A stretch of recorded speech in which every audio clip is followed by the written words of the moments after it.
Welcome student. आज आम विज्ञान रो थर्ड चैप्टर पढ़वा जार ना अच्छी आमर संश्लेषित तंतु।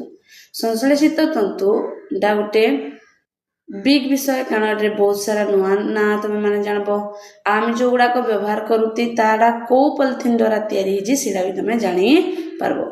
तो आम वर्तमान पढ़वा संश्लेषित तंतु।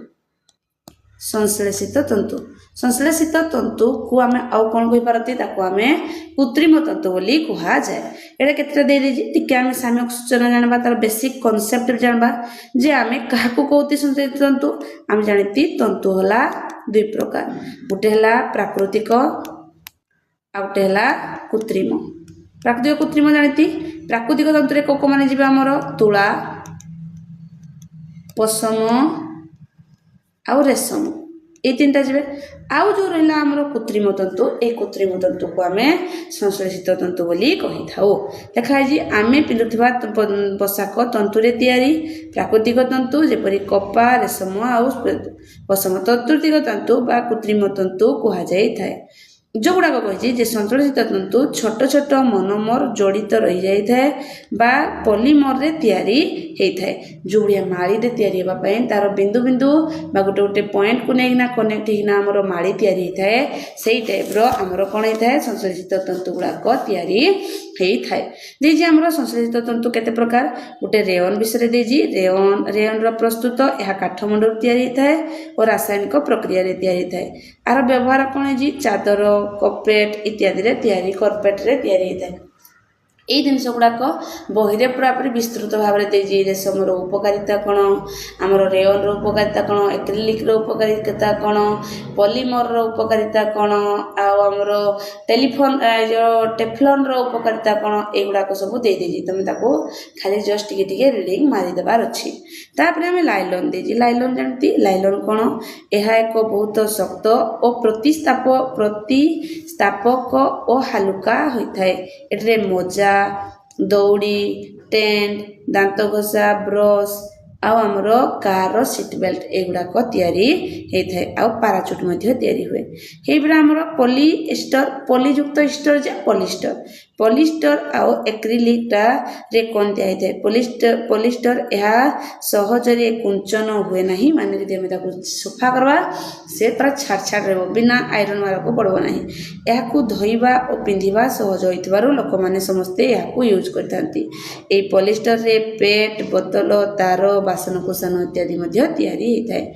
और एक्रिलिक है पशम परी देखा जाए जोड़ा आम पशम आमर मेंढालुमर तैयारी होता है जो आम शीत दिन पिंधि तार टे झकझकिया बा टे आम कलरिंग देखागला सी है आमर एक्रिलिक जहाँ दीर्घ दिन दीर्घ स्थायी शीत वस्त्र थाए तार आम साल भी जानी तार स्वेटर भी जानी चकचक करे किंतु आमको बॉडी को उषुम दिए आ साल तैयारी होता है। इतकी देपर कौन देजी पॉली जो प्लास्टिक विषय देजी प्लास्टिक कौन प्लास्टिक भी गोटे पॉलीमर यह एक सरल संस्कृत और आड़ा संस्कृत भाया। तो से भाया आमर पॉलीमर को आमर प्लास्टिक को दुई भाग में व्यक्त करा जाए गोटे थर्मोप्लास्टिकस आ गोटे आमर थर्मोसेटिंग प्लास्टिकस। ये दुटा भीतर डिफरेंस बहुत समय पचारे जे थर्मोप्लास्टिकस क्या कह जाए थर्मोप्लास्टिकस को जिते आम गरम करवा से कौन हम तरल रे कन्वर्ट हो तरल को ठंडा कले पुणी गरम कौन आम शक्त हो प्लास्टिकस को गरम कले नरम हुए और ठंडा कले कठिन हुए। यह बारंबार आम परिवर्तन कर गरम कले तरल हम ठंडा कले आमर कठिन हो पार बा फेरी आस पार तेणु ताकू थर्मोप्लास्टिकस कह जाए। थर्मोप्लास्टिकस गुड़ाक आमर रैखिक भाया था ये रेखा रेखा रेखा रेखा भाया रही है माने सरल भाव में बांधिकिना थाए। ये आमर पॉलिथीन पीवीसी आउ खेलना इत्यादि तैयारी हुए किंतु थर्मोसेटिंग प्लास्टिकसटा कौन यही प्लास्टिक को थरे छांचरे तरलाई गरम कले तरल हुए ना कि आपको ठंडा कले ठंडा हुए ना कठिन हुए ना तेणु आपको कह जाए थर्मोसेटिंग जी चेंज हो सी है थर्मोप्लास्टिकस जी चेंज हम ना कह थर्मोसेटिंग प्लास्टिकस दिन पुनः चक्रण योग्य किए हम थर्मोसेटिंग आमर पुनः चक्रण अयोग्य हम प्लास्टिकस। ये आमर पुनः चक्रण अयोग्य थर्मोसेटिंग है पुनः ये अयोग्य अयोग्य ये आमर योग्य एतिकी आमको मन रखा पड़ो माने पूर्व अवस्था को फेरी आसी पारे को गुड़ाक आमर देजी मेलामाइन आमर एते सब बेकालाइट जो आमर विद्युत जेते सब विद्युतर उपकारिता बा विद्युतर उपकरण जेते सब जाक आमर थर्मोसेटिंग प्लास्टिकस रे तैयारी होता है आ मेलामाइन कौन मेलामाइन है आमर अग्नि निर्वापक जेते सब कपड़ा गुड़ाक सब है मेलामाइन एगुड़ा टिके शक्त आउ गोटे मन रखार थर्मोसेटिंग प्लास्टिकसटा कौन सी आमर सरल कृतिक ए आमर सरल रेखिक किंतु ये जिंक जिंक जिंक जिंक माने ये आमर पूरा बांधी हिना रही थाए सपोज ये भाई आमर थाए ए विषय आमर एतकी देजी पाठ आमर उपकारिता गुड़ाक देजी आम बही टे रिडिंग मारी पारबा आम जदि क्वेश्चन करबा क्वेश्चन रो आम बहुत जिनस जानी पारबा कौन अच्छी क्वेश्चन क्वेश्चन को जीवा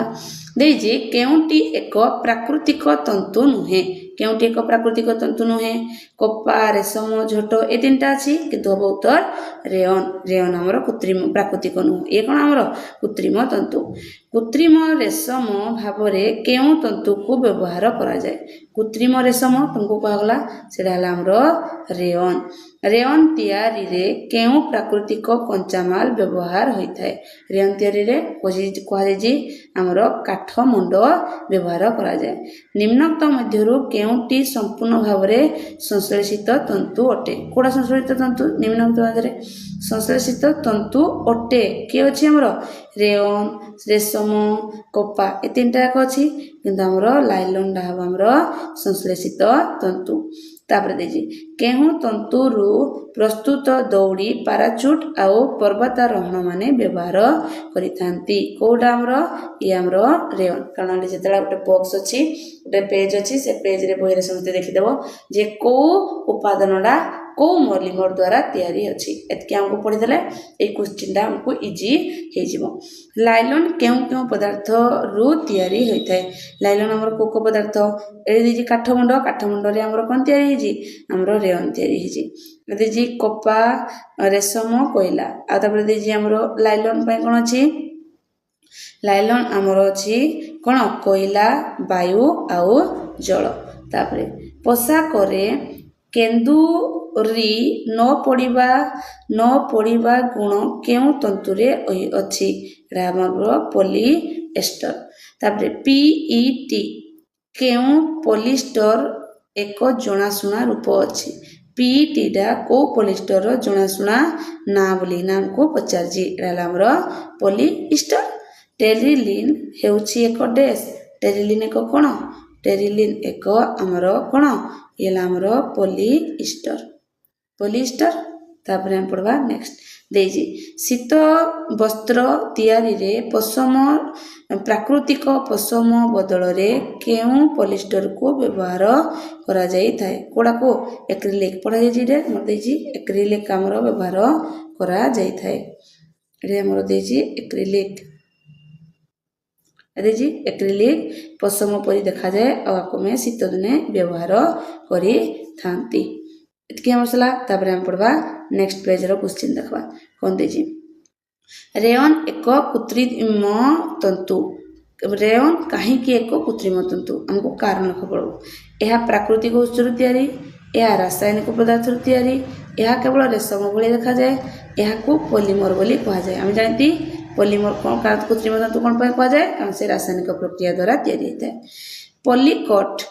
पॉलीकट केउ दुईटी तंतुर मिश्रण अटे पॉलीकटटा कौ दुईटार हमर पॉलिएस्टर आउ कपा केउ तंतु शीघ्र सुखी जाए और परिचालना करने को सहज होई थाए कोड़ा हमर परिचालना कर पारे इला संश्लेषित संश्लेषित तंतु जालिले कौन हुए संश्लेषित तंतु को जालिले यह तरली जाई शरीर रे लगी जाए यह जले नहीं यह कपा भली लगे यह धीरे धीरे जले यह सीधा देहरे लगी जाए छता एवं बरसाती तैयारी रे केउ तंतु व्यवहार होइथाय को तंतु हमर व्यवहार होइथाय सीता हमर बरसाती पई हमर पॉलिएस्टर पॉलीमर कौन देजरे एक बड़ एकक क्षुद्र एकक अनेक गुड़िए क्षुद्र एकक को नहीं गठित एक बड़ एकक हम जानती पॉलीमरटा एभला गोटे केते गुड़िए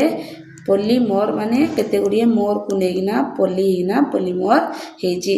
ଏଇଟା ହେଲା ଆମର ପଲିମର। ସେଲ୍ୟୁଲୋଜ ହେଉଛି କେଉଁ ତନ୍ତୁର ପଲିମର? 17 ନମ୍ବର କ୍ୱେଶ୍ଚିନ୍ ଦେଇଛି କେଉଁ ସେଲ୍ୟୁଲୋଜଟା କେଉଁ ତନ୍ତୁର ପଲିମର ଅଟେ? ଆମେ ଜାଣିବା ଦରକାର ସେ ହେଲା କପାର ପଲିମର ଅଟେ। ସଂଶ୍ଳେଷିତ ତନ୍ତୁର କେଉଁ ଗୁଣ ଏହାକୁ ବ୍ୟାପକ ଭାବରେ ବ୍ୟବହାର କରିବାରେ ସାହାଯ୍ୟ ହୋଇଥାଏ? କୋଉଥିରେ ଆମର ବ୍ୟବହାର କରିଥାଏ? ମଜବୁତ ଆଉ ଶକ୍ତ ରଖିଥାଏ, କାରଣ ଆମେ ତାକୁ ଦୀର୍ଘ ଦିନ ପର୍ଯ୍ୟନ୍ତ ବ୍ୟବହାର କରିଥାନ୍ତି। କେଉଁ ତନ୍ତୁ ଧୋଇ ପିନ୍ଧା ପୋଷାକ ଭାବରେ ପସନ୍ଦ ସମସ୍ତେ କରିଥାନ୍ତି? ଆମର ଯେମିତି କେଉଁଗୁଡ଼ାକ ଧୋଇବା ଆଉ ପିନ୍ଧିବା, ଇସ୍ତ୍ରୀ ଦେବାକୁ ପଡ଼ିବନି କିଏ? ଆମର ଯେମିତି କେଉଁଟା ଲାଇଲନ୍। ଏଠି ଝୋଟର ତ ଏକରେ ଡ୍ରେସ୍ ନାହିଁ ନା, ରେଶମ ଆଉ କପାର ଆମେ ଆଇରନ୍ ଦେବାକୁ ପଡ଼େ, କିନ୍ତୁ ଧୋଇବା ଆଉ ପିନ୍ଧିବା ଏଇଟା ହେଲା ଆମର ସଂଶ୍ଳେଷିତ ତନ୍ତୁ ବା ଲାଇଲନ୍ ଦେଇଛି। ରେୟନ୍କୁ କପା ସହ ମିଶାଇଲେ କ'ଣ ପ୍ରସ୍ତୁତ ହୋଇଥାଏ? ରେୟନ୍କୁ କପା ସହ ମିଶାଇଲେ କ'ଣ ପ୍ରସ୍ତୁତ ହୁଏ? ଆମେ ଜାଣିବା କ'ଣ ହୁଏ? ବେଡ଼ସିଟ୍ ତିଆରି ହୁଏ। ଶାଲ୍ ତ ଆମେ ଯେମିତି ଏକ୍ରିଲିକ୍ ପୋଷାକ ଆଉ କାର୍ପେଟ, ଏଗୁଡ଼ାକ ତ କେବଳ ପୋଷାକ ଆମର କ'ଣ ହେବ? ଆମର ସିଏ ପୁରାପୁରି ପୋଷାକ ଯେତେ ହେଉଥିବ ସେ କଟନ କପଡ଼ା ହେଇଥିବ, ନହେଲେ ପଶମ ହେଇଥିବ। କିନ୍ତୁ କାର୍ପେଟଟା ଆମର ପଲିଷ୍ଟର, କିନ୍ତୁ ବେଡ଼ସିଟ୍ଟା ଆମେ ଦୁଇଟା ଯାକ ମିଶେଇକିନା ପିନ୍ଧିଥାନ୍ତି। ଯିବା ତାପରେ ନେକ୍ସଟ ପେଜ। କ'ଣ ଦେଇଛି କ୍ୱେଶ୍ଚିନ୍ ଦେଇଛି ଯେଉଁ ପ୍ଲାଷ୍ଟିକକୁ ଗରମ କଲେ ନରମ ହୁଏ ତାହାକୁ କ'ଣ ବୋଲି କହିଥାନ୍ତି? ଆମେ ଜାଣିତି ଯିଏ ଚେଞ୍ଜ ହୁଏ ସେ ହେଲା ଥର୍ମୋପ୍ଲାଷ୍ଟିକସ୍, ଯିଏ ଚେଞ୍ଜ ହୁଏନି ସେ ହେଲା ଥର୍ମୋସେଟିଂ ପ୍ଲାଷ୍ଟିକସ୍। ନିମ୍ନୋକ୍ତ ମଧ୍ୟରୁ କେଉଁଟି ଥର୍ମୋସେଟିଂ ପ୍ଲାଷ୍ଟିକସ୍ ଅଟେ? ଆମେ କୋଉଡ଼ା ଜାଣିଥିଲେ? ଆମେ ଜାଣିତି ଯେ ଯୋଡ଼େ ଜିନିଷ ମେଲାମାଇନ୍ ଆଉ ବେକାମାଇଟ୍। ଏଠି ଆମର ଉତ୍ତର ଦେଇଛି ମେଲାମାଇନ୍। ରୋଷେଇ ପତ୍ରର ହ୍ୟାଣ୍ଡେଲ ତିଆରି କରିବାରେ କେଉଁ ପ୍ଲାଷ୍ଟିକ ତିଆରି କରିଥାଏ ବା ବ୍ୟବହାର ହୋଇଥାଏ? ଏଇଟା ହେଲା ଆମର ବେକାଲାଇଟ୍। ବେକାଲାଇଟ୍ କାହିଁକି ରୋଷେଇ ପତ୍ରର ହ୍ୟାଣ୍ଡେଲରେ ବ୍ୟବହାର ହୁଏ? କାରଣ ଏହା ନିହାତି ସେ ତାପ ଓ ବିଦ୍ୟୁତର କୁପରିବାହୀ ହେଇଥିବ। ଏଇଟା ଦେଇଛି କ'ଣ? ଏହା ବିଦ୍ୟୁତର ପରିବହନ କରେ। ବିଦ୍ୟୁତ ପରିବହନ ହେଲେ ତ ସେ କମ୍ ସକ୍ ମାରିବ ବା ଆମକୁ ତାତିବ ବା ଆମକୁ ଗରମ କରିବ, କିନ୍ତୁ ଏହା ଉତ୍ତାପର କୁପରିବାହୀ। ଏହା ସହଜରେ ଭାଙ୍ଗିଯାଏ, ଏହା ନରମ ହୁଏ। ଉତ୍ତର ହେଲା ସେ କୁପରିବାହୀ। ନିମ୍ନୋକ୍ତ ମଧ୍ୟରୁ କେଉଁଟି ଥର୍ମୋପ୍ଲାଷ୍ଟିକ ଅଟେ? କେଉଁଟି ଥର୍ମୋପ୍ଲାଷ୍ଟିକ ଅଛି? କୋଉଟା ଆମର ହେବ? ବେକାଲାଇଟ୍, ମେଲାମାଇନ୍ ଆଉ ଟେରିଲିନ୍। ଏମାନେ ତ କ'ଣ ହେଲେ? ଏମାନେ ହେଲେ ଥର୍ମୋସେଟିଂ ପ୍ଲାଷ୍ଟିକସ୍। କିନ୍ତୁ ଆମର ପଲିଥିନ୍ ଆଉ PVC ଏମାନେ ହେଲେ ଥର୍ମୋସେଟିଂ ପ୍ଲାଷ୍ଟିକସ୍। ସେଥିଲାଗି ସେମାନେ କେବଳ ଗୋଟେ ହିଁ ଧାଡ଼ିରେ ଏକ ରୈଖିକ ହେଇକିନା ଥାନ୍ତି, କିନ୍ତୁ ଆର ମାନେ ଶିଙ୍କୁଳି ଭଳିଆ ଥାନ୍ତି। ଯେଉଁ ପ୍ଲାଷ୍ଟିକକୁ ଗରମ କଲେ ଥରେ ମାତ୍ର ଆକାର ଦିଆଯାଇପାରିବ ତାହାକୁ କ'ଣ କୁହାଯାଏ? ଥର୍ମୋସେଟିଂ। ପଲିଥିନ୍ କେଉଁ ଏକକର ବାରମ୍ବାର ସଂଯୋଗରେ ତିଆରି ହୋଇଥାଏ? ସେ ଦେଇଛି କାର? ପଲିଥିନ୍। କାର? ପଲିଯୁକ୍ତ ଏଥିନ୍, ତ ଆମର ଏଥିନ୍। ଏଇଟା ପଲିଯୁକ୍ତ ଏଥିନ୍ ପଲିଥିନ୍। ଏଇଟା ପଲି ଯୁକ୍ତ ଏଷ୍ଟର ପଲିଷ୍ଟର, ତ ଏଇଠାରୁ ତିଆରି ହେଇଛି। ଅଗ୍ନିଶମ ବାହିନୀ କର୍ମଚାରୀଙ୍କର ପୋଷାକରେ ନିଆଁ ଲାଗିଲେ କେଉଁ ପ୍ଲାଷ୍ଟିକର ଆବରଣ ଦିଆଯାଇଥାଏ? କାର ଦିଆଯାଇଥାଏ? ଏଇଟାକୁ ଆମକୁ ମନେ ରଖିବାକୁ ପଡ଼ିବ। Car?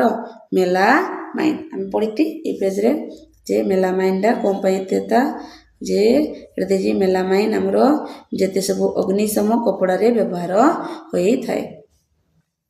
Next question 35 number question ଦେଇଛି କେଉଁ ପ୍ଲାଷ୍ଟିକର ଜଳ ନିରୋଧକ ଗୁଣ ଥାଏ? ଏହା ନନଷ୍ଟିକ୍ରେ କେଉଁଟା? ନନଷ୍ଟିକ୍ କଡ଼େଇରେ ବ୍ୟବହାର କିଏ ହୁଏ? ଟେଫଲନ୍। ଆକୁ ମନେ ରଖିବା। ତାପରେ PVC କେଉଁଠାରେ ବ୍ୟବହାର ହୋଇଥାଏ? PVCରେ ଆମେ ଯେମିତି ପାଇପ୍ ଅଛି, ଏଗୁଡ଼ାକ ଆମର ଅଛି। କୋଉଠାରେ ଆମର ବ୍ୟବହାର ହେଉଛି? ଆମର ଜଳ ପାଇପ୍ ଆଉ ଚପଲରେ ବ୍ୟବହାର ହେଉଛି। ଆମେ ଯିବା ନେକ୍ସଟ ପେଜକୁ। 31 ନମ୍ବର। ପ୍ଲାଷ୍ଟିକର କେଉଁ ଗୁଣ ଯୋଗୁଁ ଖାଦ୍ୟ ସାମଗ୍ରୀ ସଞ୍ଚୟ ପାଇଁ ଏହା ବ୍ୟବହାର ହୋଇଥାଏ? କେଉଁ ଗୁଣ ପାଇଁ ତାର? ଏହା ହାଲୁକା ଥାଏ, ମଜବୁତ ଥାଏ, ସହଜରେ ନଷ୍ଟ ହୁଏନି। ଏହା ମଜବୁତ ଥାଏ କିନ୍ତୁ ଓଜନିଆ ଥାଏ। ଦୁର୍ବଳ ଥାଏ, କେବଳ ଉତ୍ତାପ ପ୍ରତିରୋଧୀ। ଏଇଟା ହେବ ତିନିଟା ଅପସନ୍। ହାଲୁକା ଅଛି, मजबूत भी अच्छी आ सहजरे नष्ट भी हुएनि। प्लास्टिक कहीं क्षय हुए नहीं। प्लास्टिक कहीं क्षय हुए नहीं ऑप्शन देखा यह एक प्राकृतिक पदार्थ यह एक रासायनिक पदार्थ सह प्रतिक्रिया करे नहीं यह थर्मोसेटिंग यह सस्ता अटे। प्लास्टिक कहीं क्षय हुए नहीं कहीं क्षय हुए नहीं तार रिजन है यह रासायनिक पदार्थ सह प्रतिक्रिया हुए नहीं। विद्युत स्विच डैश रे तैयारी होता है कौ पॉलीमर द्वारा तैयारी होता है आमर स्विच गुड़ाक आमर बेका लाइट। प्लास्टिक को जालिबा द्वारा केउ प्रदूषण होता है कौ प्रदूषण हम वायु प्रदूषण। मेलामाइन रो मुख्य व्यवहार कौन अटे मेलामाइन रो व्यवहार कौन अच्छी आमर जानती अग्निशम व्यवहार लोक मैंने कपड़ा गुड़ाक जो व्यवहार हुए से मेलामाइन है अग्नि प्रतिरोधक पदार्थ तैयारी रे। प्लास्टिक को परिवेश रे नष्ट होगा समय अनुसार केते भागरे विभक्त करा जाई अछि दुई भागरे एटा तमे बहिरे अछि उटे पेज लास्ट पेज रे एटा को रीडिंग मार देबो।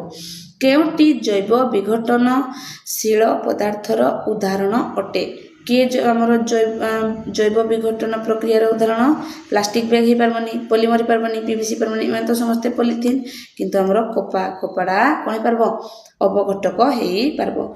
प्लास्टिक कहीं जैव अपघटक नुह कहीं जैव अपघटक नुह यह प्राकृतिक उपाय सहजरे नष्ट हुए नहीं यह हालुका यह मजबूत थाए यह को जोड़ी हेबो नहीं। उत्तर है आमर यह प्राकृतिक उपाय सहजरे नष्ट होई न थाए। प्लास्टिक प्रदूषण ह्रास करने केउ नीति अनुसरण करा जाए 5R आर रे आमर 5टा अच्छी से द्वारा आम प्लास्टिक प्रदूषण को कौन कर ह्रास कर तापरे व्यवहार हेउथिबा प्लास्टिक को पुनर्बार नूतन जिनिस रे परिणत करने को कौन बोली कहा जाए थाए कौन कहा जाए ताको पुनः चक्रण बा से प्रक्रिया को पुनः चक्रण प्रक्रिया बोली कहा जाए। एबे आमे जिबा लास्ट क्वेश्चन को लास्ट पेज कौन देजी 31 नंबर क्वेश्चन प्लास्टिक रो केउ गुण जोगु खाद्य सहजरे व्यवहार होई पारे नाही।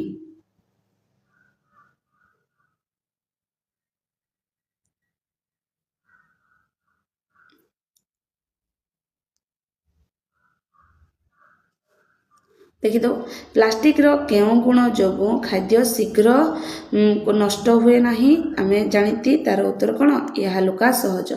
प्लास्टिक कहीं क्षय हुए नहीं यह रासायनिक पदार्थ सह प्रतिक्रिया घटे ना एक्चुअली क्वेश्चन रिपीट हो जाए आम कितु करदे आम जी। विद्युत स्विच तैयारी रे केउ प्लास्टिक रो व्यवहार अधिका थाए आमे बेका लाइट जानती। प्लास्टिक को जलिबा द्वारा कौन प्रदूषण हुए वायु प्रदूषण। मेलामाइन रो मुख्य व्यवहार कौन अग्नि प्रतिरोध तैयारी करिबारे। प्लास्टिक को परिवेश रे नष्ट हेबार समय केते भाग रे व्यक्त करा जायछि 2 भाग रे। केउटी जैव अपघटन पदार्थर उदाहरण अटे कपा पढ़ा सजना ए 3टा जाक हमर पॉलीमर पदार्थ। प्लास्टिक को कहीं जैव उपघटक कहा जाए यह प्राकृतिक उपाय सहजरे नष्ट हुए नहीं। प्लास्टिक रो केउ नीति 5R नीति व्यवहार होता प्लास्टिक को पुनर्बार नूतन जिनिस रे परिणत करने पद्धति को कौन कहा जाए पुनः चक्रण बोली कहा जाए। आम बर्तमान आसवा लास्ट पेज किंतु बही को प्रथमे रीडिंग मारदेव तापर यही विषयटा को मुझे पढ़े तुम पढ़ब पढ़ी सारापर जो गुड़ाक मुझे तुमको कराऊँगी तुम करेब कर सारापर पुणी आउ थे फास्ट रु जीव आ क्वेश्चन दिक निजे निजे करवा लगी ट्राए करब। 41 नंबर केउ संश्लेषित तंतु प्राकृतिक तंतु सह मिसी कार्पेट प्रस्तुत करिथाए। कार्पेट पई हमर कोन दरकार रेयन दरकार। रेयन को पशम सह मिसाइले कौन प्रस्तुत हुए रेयन आउ पशम मिसले कौन हम हमर कार्पेट तैयारी हबो। रेयन जदि मिसजी सेला कार्पेट आउ एक्रिलिक जदि मिसजी से जबो हमर एक्रिलिक जदि हेतबो शीत वस्त्र हला। केउ प्लास्टिक अनेक गुड़िए क्रॉस लिंकिंग आकार रे रही थाए। थर्मोसेटिंग हला क्रॉस लिंकिंग हमर बहुत बड़ गोटे चेन होता है आम ये गोटे चेन होता है ଏଭଳିଆ ଚେନ୍ ଆଉ ଥର୍ମୋ ପ୍ଲାଷ୍ଟିକ ଆସିଲେ କେବଳ ଗୋଟେ ଧାଡ଼ି ହିଁ ହେଇଥିବ ଏ ଦୁଇଟା ଯାକ ମନେ ରଖିବ ଏଇଟାକୁ କୁହାଯାଏ କ୍ରସ୍ ଲିଙ୍କିଂ ପ୍ଲାଷ୍ଟିକ ବର୍ଜ୍ୟବସ୍ତୁ ପାଇଁ କେଉଁଟି ସବୁଠାରୁ ଖରାପ ବ୍ୟବହାର ଅଟେ ଖରାପ ବ୍ୟବହାର ଆମର କ'ଣ ତାକୁ ଆମେ ଜାଳିଦେବା ନୁହଁ କାରଣ ବାୟୁ ପ୍ରଦୂଷଣ ହେଇଯିବ ପୋତିଦେଲେ ମୃତ୍ତିକା ପ୍ରଦୂଷଣ ହେଇଯିବ ଟେରିକଟ୍ କେଉଁ ଦୁଇଟି ତନ୍ତୁର ମିଶ୍ରଣ ଅଟେ ଟେରିକଟ୍ ଆମେ ଜାଣିଛେ ଟେରିଲିନ୍ ଆଉ କପା ଦୁଇଟାକ ମିଶ୍ରଣ ବର୍ତ୍ତମାନ ଆମ ସ୍କୁଲ ୟୁନିଫର୍ମ ଗୁଡ଼ାକ ଟେରିକଟ୍ ବସ୍ତ୍ରରେ ତିଆରି ହେଇଥାଏ କପା ବି ମିଶିଛି ଆଉ ଟେରିଲିନ୍ ବି ମିଶିଛି ଏକକ କାହାକୁ କୁହାଯାଇଥାଏ ଏକକ ଆମର କାହାକୁ କୁହାଯାଏ ଏହା ଏକ ବୃହତ୍ତମ ଏକରେ ତ ଏକକ ମତଲବ ସେ ସାନ ପଲିମରର କ୍ଷୁଦ୍ରତମ ପୁନଃବୃତ୍ତି ଏକକକୁ କୁହାଯାଏ କେଉଁ ପ୍ଲାଷ୍ଟିକ ବିଦ୍ୟୁତର କୁପରିବାହୀ ଅଟେ କୋଉଟା କୁପରିବାହୀ ବେକାଲାଇଟ୍ ସେଥିଲାଗି ଯେତେ ଆମର ସୁଇଚ୍ ଆମର ହ୍ୟାଣ୍ଡେଲ ଏଗୁଡ଼ାକ ଯେଉଁ ବିଦ୍ୟୁତର ଯେଉଁ ଉପକରଣ ଗୁଡ଼ାକ ବେକାଲାଇଟ୍ରେ ତିଆରି ହୁଏ କାରଣ ସିଏ ତାପ କୁପରିବାହୀ ବିଦ୍ୟୁତର ମଧ୍ୟ କୁପରିବାହୀ କେଉଁଟି ସବୁଠାରୁ ଶକ୍ତିଶାଳୀ ତନ୍ତୁ ଅଟେ ଏଇମାନଙ୍କ ଭିତରୁ ଶକ୍ତିଶାଳୀ ତନ୍ତୁ କିଏ ଲାଇଲନ୍ ଏଇଟା ଆମର ରଖିବାର ଅଛି ଥର୍ମୋପ୍ଲାଷ୍ଟିକସର ବ୍ୟବହାର କେଉଁଟି ହୋଇପାରେ ଥର୍ମୋପ୍ଲାଷ୍ଟିକସର ବ୍ୟବହାର ଆମେ କ'ଣ ତିଆରି କରନ୍ତି ଖେଳନା ଆଉ କଣ୍ଟେନର ତିଆରି କରିବାରେ ବ୍ୟବହାର କରାଯାଏ ଫାଷ୍ଟ ପେଜରେ ଯେତେବେଳେ ଆମେ ପଢ଼ା ହେଇଛି ଲେଖା ହେଇଛି ଆମର ଖେଳନା ପ୍ରସ୍ତୁତରେ ପଲିଥିନ୍ ଆଉ ଏଇଟା ଦେଇଛି ଖେଳନା ପ୍ରସ୍ତୁତରେ ବ୍ୟବହାର କରାଯାଏ ତାପରେ ଆମର ଏ ଚାପ୍ଟରର ଲାଷ୍ଟ କ୍ୱେଶ୍ଚିନ୍ କ'ଣ ଅଛି ପ୍ଲାଷ୍ଟିକ ବ୍ୟାଗ୍ ଉପରେ ଫାଇପାର ନୀତି ଅନୁସାରେ ରିଫ୍ୟୁଜ୍ର ଅର୍ଥ କ'ଣ ରିଫ୍ୟୁଜ୍ର ଅର୍ଥ ବ୍ୟବହାର କରିବା ନୁହଁ ବ୍ୟବହାର କରିବାକୁ ମନା କରିବା ରିଫ୍ୟୁଜ୍ କଲେ ମନା କରିବା ବର୍ତ୍ତମାନ ଆମର 50ଟା କ୍ୱେଶ୍ଚିନ୍ ସରିଲା ଆଉ ତାର ସାମ୍ୟକ ସୂଚନା ସରିଲା ବର୍ତ୍ତମାନ ସବୁଯାକ ରିଡ଼ିଂ ମାରିବ ଆଉ এই বিষয়টা কমপ্লিট କରିଦେବ ଯେଉଁ ଯୋଉଠି ବି କ୍ୱେଶ୍ଚିନ୍ ଆସିବ ଦୁଇଟା ଯାକ ଯେମିତି ତୁମମାନେ ଆଟେଣ୍ଡ କରି